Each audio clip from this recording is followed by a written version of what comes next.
Okay, let's get into this. We have a really disturbing case today. It kicks off with this 911 call that just sounds unbelievable. Sarah Boone calling in because her boyfriend, George Torres Jr., is dead. Yeah, and the initial explanation is, well, she says he died inside a suitcase during a game of hide and seek. Exactly, hide and seek. It sounds bizarre right from the start. Sarah's insisting it was an accident, a game gone wrong. But there's evidence, stuff that wasn't immediately obvious that suggests something much darker was going on. Right. And for this deep dive, we're really digging into the public records. We've got police body cam footage, interrogation recordings. And huge thanks to the Law and Crime Network for providing the uncompressed documents. It lets us get a really detailed look. Absolutely. So let's start right at the beginning. The first officers arrive, the body cam's rolling. What's Sarah like? Well, her demeanor is interesting. She's talking to the officer. Her ex-husband is there, too. Apparently, she called him. And her story is? Consistent, initially. She talks about drinking some wine, doing a puzzle together. Then, sort of spontaneously, they decided to play hide and seek. Seems oddly casual for how things ended up. It does. And she also mentions something about supposedly having custody of her son that day. Okay. And then the ex-husband drops a bit of a bombshell, doesn't he? He does. He tells the officer about George's previous arrests for domestic violence against Sarah. So right away, that narrative of a playful evening, it starts to look a little shaky, doesn't it? It hints at this whole other background. Definitely. A volatile history that maybe she wasn't initially letting on. So then she's taken in for questioning, sits down with detectives. Does the story change? Not at first. She sticks to it. It was a joke, she says. Zipping him in the suitcase. They're both laughing about it, apparently. Both laughing. Okay. And then she says she went upstairs, fell asleep, woke up hours later, came down, found him unresponsive. She even mentions doing CPR, right? Yeah, she does. She talks about hearing air, gurgling sounds. It's a very specific detail. On the surface, it sounds like she tried to help. It's a bizarre story, but she's sticking to it. Plausible, maybe, if you squint. Plausible until the investigation uncovers something else. Something on her phone. The videos. This is the real turning point. Absolutely. 2 videos found on Sarah's phone. And the key thing here, she seems totally unaware they exist when she's giving her initial statements. She didn't know the police would find them. Exactly. And these videos just completely blow her story out of the water. They show what was really happening. So tell us about the first one. Timestamp what, around 11 p.m.? 11:12 p.m., yeah. And it's rough. You see George zipped inside the suitcase. You hear Sarah laughing, audibly laughing. But George isn't laughing. No, not at all. You hear him clearly asking her to let him out. He says, "I can't breathe." Over and over. Chilling. And then there's a second video. Just 11 minutes later. Same situation. George still in the suitcase, pleading. But now the suitcase is in a different spot in the apartment. Moved, and it's flipped over. Upside down. Oh, wow. And Sarah's state in these videos. You can tell she's heavily intoxicated, slurring, laughing inappropriately. It's quite clear she's had a lot to drink. So back in the interrogation room, Yeah. The detectives now know about these videos. How do they confront her? They eventually reveal that they have video evidence from her phone. And her reaction? Initially, disbelief. She tries to deny it, tries to downplay it. There's this moment where she actually asks them, "Do I have to watch this?" Wow. Avoidance. Yeah, and she mentions she's been throwing up constantly, hasn't slept, almost trying to gain sympathy or distract them. But the evidence is right there. You can hear George, plain as day, saying, "I can't breathe." And Sarah's response in one of those videos. Yeah. It's just brutal. It really is. She says to him, "Expletive, you stupid." Just incredibly callous while he's begging for air. So the investigators must have hammered her on that, right? Why didn't you let him out? He's saying he can't breathe. Of course. They press her hard. Why not unzip it? Her first response is, "I don't remember making any videos." doesn't remember filming him suffocating. That's her claim, which, is difficult to square with the footage itself. Oh, the timeline here is crucial too, that gap. It's huge. There's the 11 minutes between the 2 videos, which is bad enough. It shows it wasn't just a brief moment. Right. But then there's the nearly 12-hour gap between that last video timestamp and when the police finally arrived the next day. 12 hours. What does she say happened then? The investigators point out that's a long time. Time, potentially, to stage the scene, get a story straight. Did she offer any explanation for not letting him out besides not remembering? She starts making these attempts to explain. She says things like her intention wasn't to leave him in there for good. But she did. Exactly. And she tries this line about thinking he'd be okay if the suitcase wasn't, like, fully tipped over.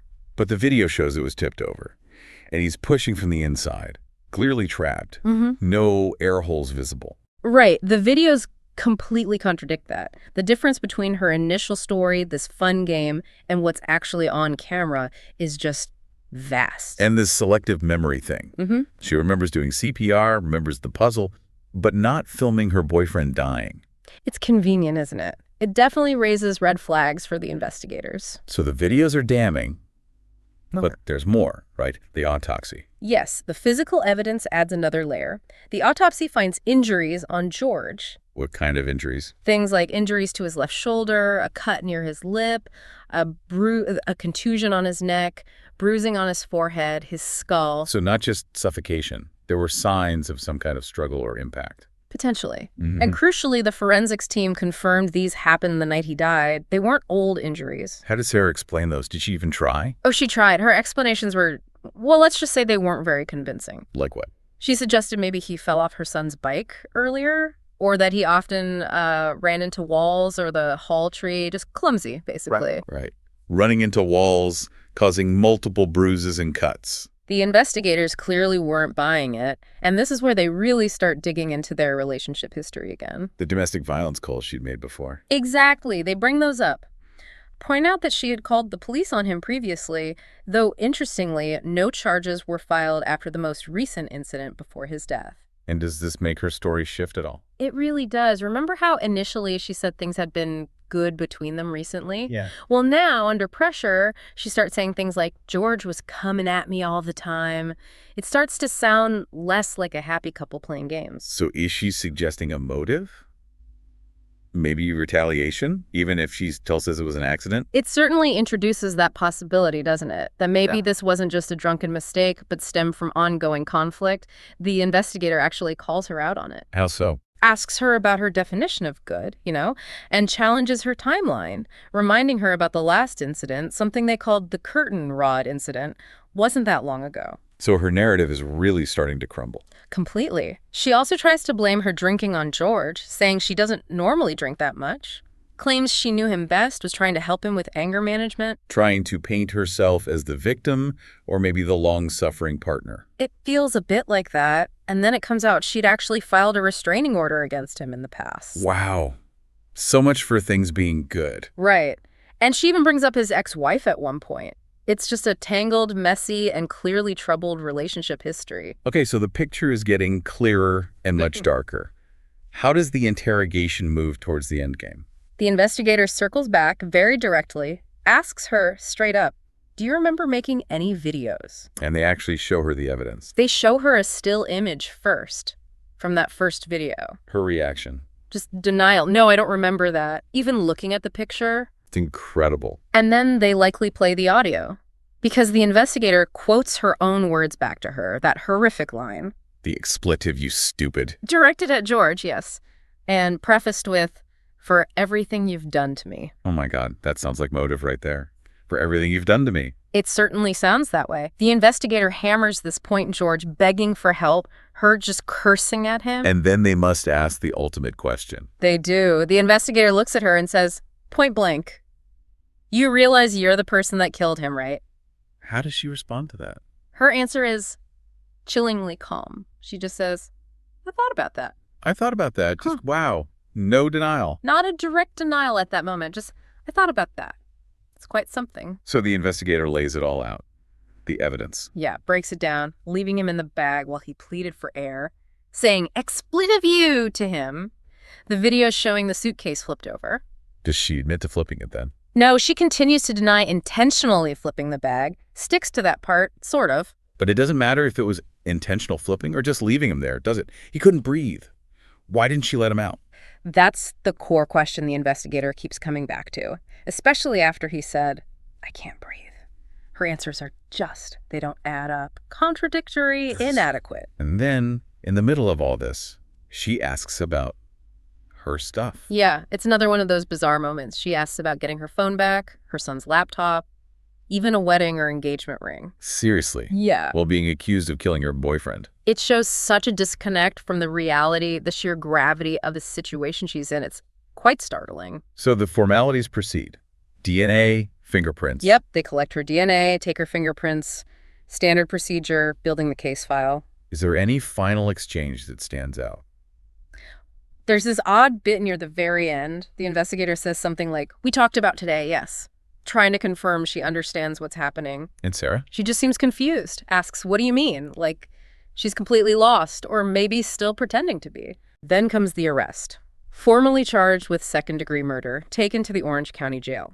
And this was when? Late February 2020, right as the pandemic was hitting hard. So she would have gone into custody facing that extra layer of isolation. Has she been in jail ever since? Yes. Continuously incarcerated. Her trial is actually scheduled quite soon, April 10th of this year, I believe. And any issues with her legal defense? Quite a few, actually. She's apparently been through 6 different lawyers. They keep withdrawing, citing irreconcilable differences. 6 lawyers. That says a lot about the difficulty of the case, or perhaps difficulties in the attorney-client relationship. It certainly suggests challenges. So this deep dive, looking at all the source material, it really paints a grim, disturbing picture. It really does. That initial story, the hide-and-seek game, just dissolves when you see the videos, hear the audio, look at the autopsy. The contrast is shocking. Absolutely. Shocking and deeply troubling. So, stepping back, what do we take away from this? It forces you to think about the dark complexities that can hide within relationships, doesn't it? For sure. And how something presented as playful, even if it started that way, which is debatable, can turn so incredibly deadly. And the role of alcohol, intoxication, how it impacts judgment, actions, and crucially, memory or claimed memory loss. Right. How reliable are recollections when someone is that impaired? Or is the impairment used as an excuse? So maybe the final thought for our listeners is, when you weigh all this evidence, the 911 call, the body cam, Sarah's changing stories, those horrifying videos, the autopsy results, Yeah. what does this case really tell us about trying to piece together the truth in such awful circumstances, about understanding the human, sometimes inhuman, factors behind such tragedies? It's a heavy question, definitely makes you think about perception versus reality and the difficulty in ever truly knowing what happens behind closed doors. It is. It's a lot to process. We really encourage everyone listening to keep exploring these complex cases, thinking about the difficult human elements involved.